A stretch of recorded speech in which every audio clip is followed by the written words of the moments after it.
Magandang araw mga kaibigan.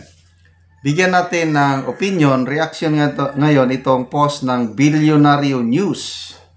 Tinanong ng media reporter si Senate Blue Ribbon Committee Chairman Ping Lacson kung ipapatawag ba si Saldico sa pagdinig. Ito, yung sagot niya na hindi pwede. Kasi daw, it's a parliamentary courtesy, it's a tradition na hindi mabend. Borrowing the word of Senator Tulfo. Sometimes we must bend the law para mapagbigyan ang gusto ng mga tao. Okay, pakinggan natin and let's basahin natin ang reaction ng mga netizens. Itong tradisyon na hindi mabend. May interparliamentary courtesy. He's still a congressman and mayroong tradition. Voluntarily, he can appear and testify or manifest. Pero to send an invitation or even a subpoena, hindi proper. Yung kahapon, forget ganito kasi seryoso yung allegation against him.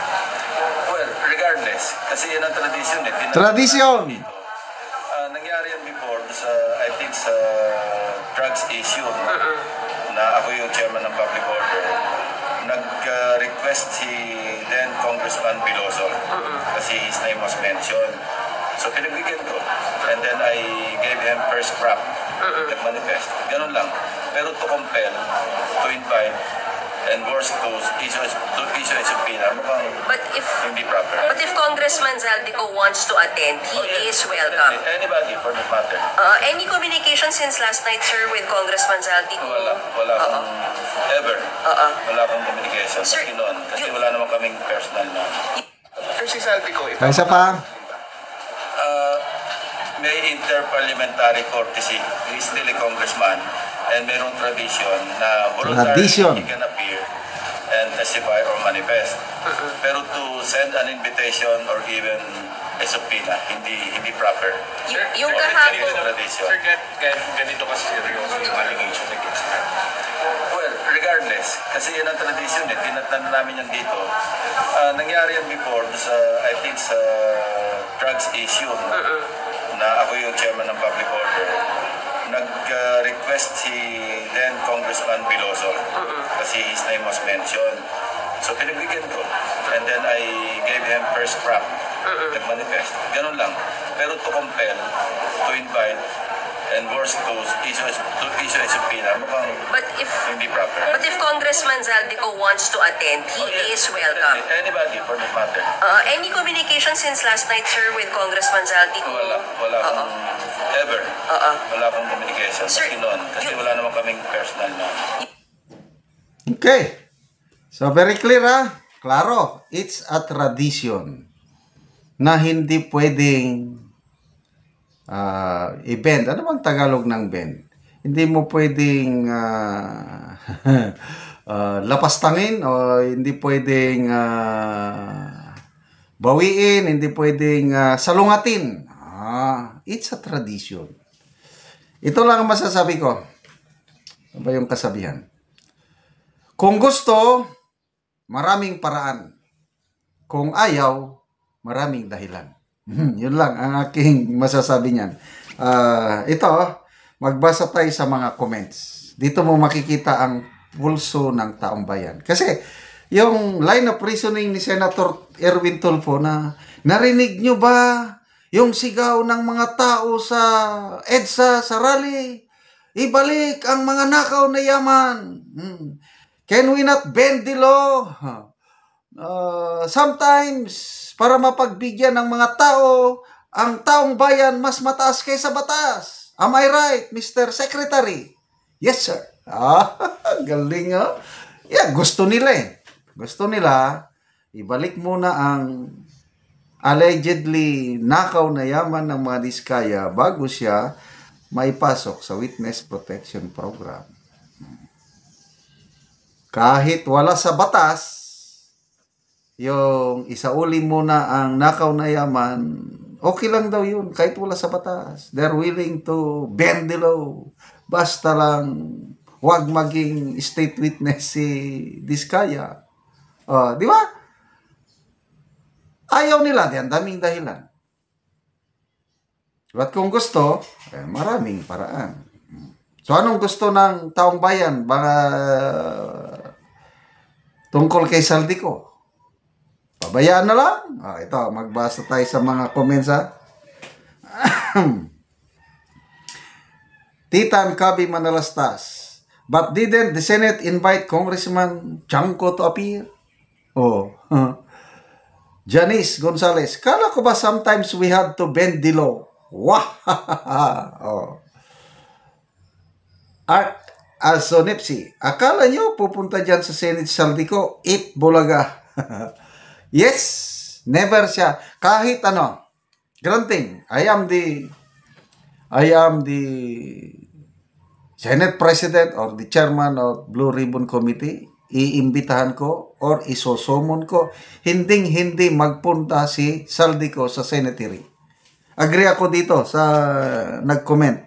Akala nyo pupunta dyan si Saldico? Pag uwi nga sa Pilipinas, hindi uwi sa Pilipinas yun. Drama lang. Opinion ko lang ito. Yung order ng bagong Speaker of the House na kinancel na nila yung travel documents ni Saldico at pinapauwi in 10 days time. Drama lang yun para humupa ang galit ng taong bayan. Nasaan si Saldico? Pabiyahe-biyahe from US, nagpapagamot sa sakit na puso. Reportedly, nasa Paris, France. And then, naglabasan ng mga nasa Singapore, nakita ng mga Pilipino. And then, kahapon, nagbiyahe siya papuntang Madrid, Spain. Babalik siya sa Madrid, Spain, papuntang Singapore na naman, October 4 and 5. May naka-schedule sa Singapore na, F1 car race. Ganyan. Biyahe siya, okay lang. Seryoso ba sila na huliin si Saldico? I don't know.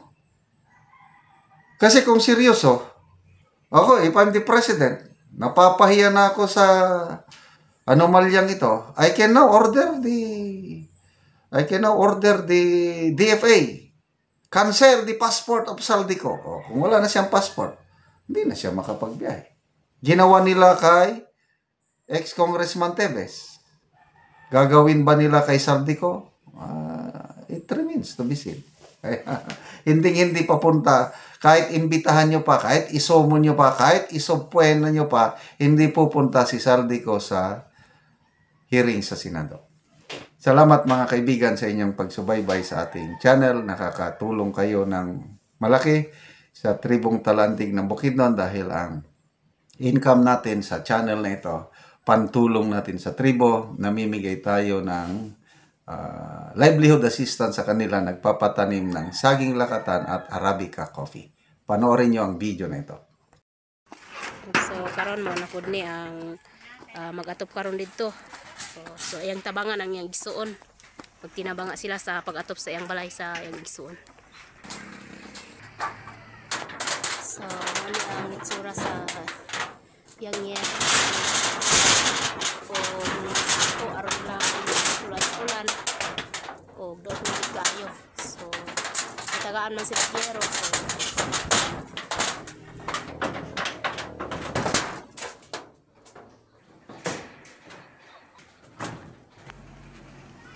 So si kuya mo ni ang yang balay nga tulo na gid kaayo. So atong karon kung pila na katuig kuya ang imong balay? 7 years na ni. So 7 years na busa tuluan na UDI. So naanay mga bangag gyud kay 7 years na og gipang sapahan lang og sako og cellophane. So makita gyud nato nga kuan na gyud buslot kung ulan. So tuluan na gyud siya. So na kay anak kuya pila ka buki mong anak? Duha ang anak. So duhay mong anak. Sige kuya. So matagaan man ka gyero so makaatop na gyud ka. Makaatop na gid ko. Salamat kay sa Ginoo nga og salamat sa Ginoo sa naginabang ani. Dagan pag Ginoo matagaan. Sige.